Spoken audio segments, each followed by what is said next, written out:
Olá pessoal do canal, tudo bem com vocês? Ficamos aí alguns dias sem colocar o nosso material, mas estamos de volta, tá? E aí vamos no pique para poder garantir aí o conteúdo de literatura, certo? Revisional para avaliações e também pensando já a perspectiva do nosso Enem 2021, certo? Eu sou o professor Laura Araújo, como vocês sabem, licenciado em Letras Vernáculas pela Universidade Católica de Salvador, especialista em Educação pela Universidade Federal da Bahia e historiador também pela Universidade Católica de Salvador. Autor do livro ABCD das Escolas, Automutilação, Bullying, Conectividade e Depressão, lançado em 2020 pela editora CRV. Tá? Hoje eu quero falar com vocês sobre tendências da literatura contemporânea e a literatura concretista.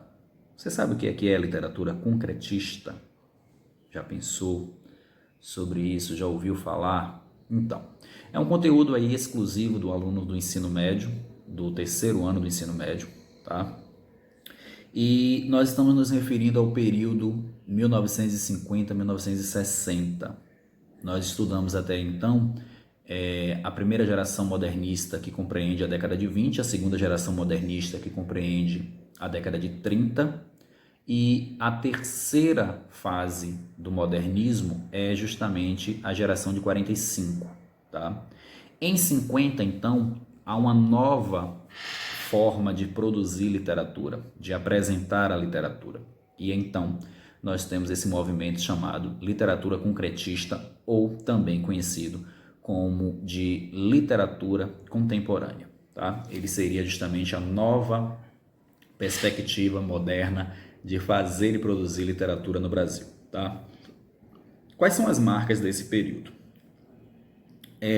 As principais marcas da cultura brasileira das últimas décadas do século XX são justamente a efemeridade e a mistura de tendências artístico-culturais. Trata-se de um período fértil, com o lançamento de inúmeras revistas, manifestos e movimentos, mas em geral de curta duração. Tá? Ao mesmo tempo que verifica-se uma mistura de novas tendências com as antigas linhas de nossa tradição literária, nós temos aí a implementação depois de uma censura no país que vai fazer com que essa produção artística coletiva acabe partindo para a individualidade. Ou seja, o que nós estamos querendo dizer aqui? Em 50, o Brasil está liderado aí pelo governo democrático populista de Juscelino Kubitschek. É do Juscelino Kubitschek aquela ideia de fazer o país avançar 50 anos em 5. Tá? É a marca desse governo, a industrialização, a prosperidade econômica, ainda que não para todos, ou uma pseudo-prosperidade econômica, a construção de Brasília, a mudança da capital federal para Brasília, né? E nesse período você tem uma certa efervescência artística. Tá? Você tem aí, a nível de Brasil, né? A Bossa Nova, o Cinema Novo, o Teatro de Arena,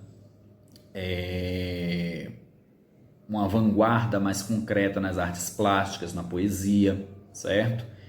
E tudo isso está acontecendo em meio a esse período do governo Kubitschek, que depois vai sofrer uma travada com a implementação do golpe militar no Brasil em 1964. Tá? A partir de 64, o que nós vamos ter aí é uma literatura mais individual, ou seja, aquilo que nós estudamos como escola A ou B, aquilo que nós analisamos como um conjunto característico de diferentes autores em suas obras, né? Nós já não vamos ter nesse período. O período de 50 para 60, mais especificamente o período de 60 para frente, ele é um período em que falta essa coletividade, certo? Justamente por conta da censura, e predominam a individualidade. Então os autores estavam produzindo de maneira individual, os autores estavam inclusive bancando as suas produções, tá? As editoras tinham um certo olhar, né? Um crivo aí da ditadura sobre o que era produzido, e muitos autores acabaram fazendo as publicações individuais, particulares ali para o ciclo de colegas, né? Tiragens pequenas, curtas, dentro daquilo que cada um em suas posses poderiam bancar. A censura, ela predomina muito mais sobre o que é musical e visual, TV e cinema e também o teatro, né, principalmente o teatro, o roteiro das peças, dos filmes, as sinopses das novelas, tudo isso era analisado e passivo de cortes e censura por conta dos governos militares. Tá? Os livros, por sua vez, até por sua extensão, demandaria uma necessidade maior de que outros militares estivessem sentados, fazendo acompanhamento, a leitura de cada uma dessas obras. Então, algumas coisas acabaram passando, mas também passaram por essa produção individual. Conte muito mais até a produção individual do que a falta de leitura por parte dos militares, mas também a gente pode acrescentar isso aí como um tópico, tá? A literatura concretista, propriamente dita, ela é um movimento literário por 3 autores, tá? O Décio Pignatari e os irmãos Augusto e Haroldo de Campos. Esses 3 caras produzem em 1956 o que nós vamos chamar de literatura concretista. E aí o que eles fazem? Eles criam uma revista chamada Noigandres, tá? Essa revista, como eu falei, é uma das tantas que surge nesse período de 50, mas com uma duração curta, tá? Eles vêm de uma escola inspirada no trabalho de João Cabral de Melo Neto, autor nordestino, que escrevia sobre a realidade concreta das coisas, tá? A forma de fazer literatura, ela é inspirada em tendências futuristas e cubistas, ou seja, a estrutura dos poemas, como eles se apresentam na folha do papel, na folha do livro, né? Ela passa por essa diferenciação. É um período bem interessante e às vezes não muito compreendido, né? Há quem considere tudo isso uma loucura, tá? Mas esse trabalho realmente, ele é um trabalho mais dedicado ao campo concreto das coisas, ou seja, pegar os elementos simbólicos, pegar os elementos teóricos, metafóricos e trazer isso para uma coisa mais concreta, para uma retratação mais concreta do que é que está querendo se falar. Então é uma arte de concretizar os elementos metafóricos que até então vinha sendo pensado, produzido, idealizado, tá?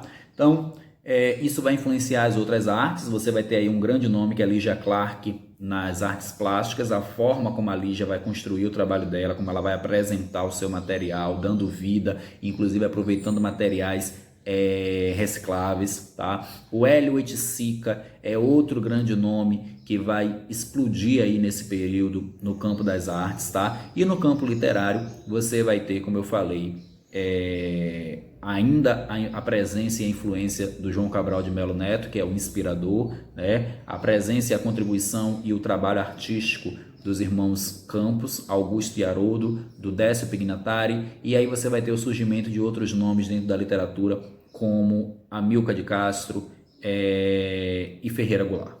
Tá? Ferreira Goulart, inclusive, a gente vai dedicar depois um material exclusivamente sobre ele, dada a importância e relevância desse grande nome do Maranhão para a nossa literatura.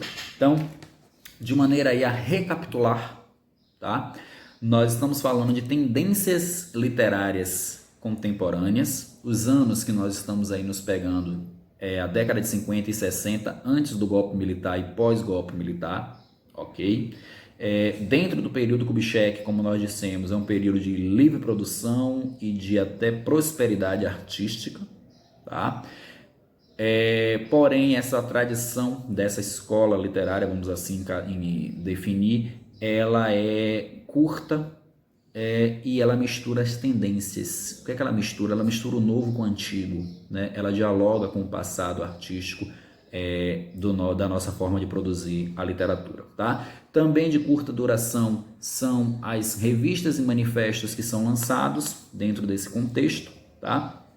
E internacionalmente nós estamos aí no período da Revolução Cubana, em que os países do chamado Terceiro Mundo, subdesenvolvidos, dentre os quais o Brasil, começam a aspirar às ideias socialistas e de ruptura a esse modelo americanizado e a essas ideias capitalistas. Se inscreve, deixe seu like, estamos juntos.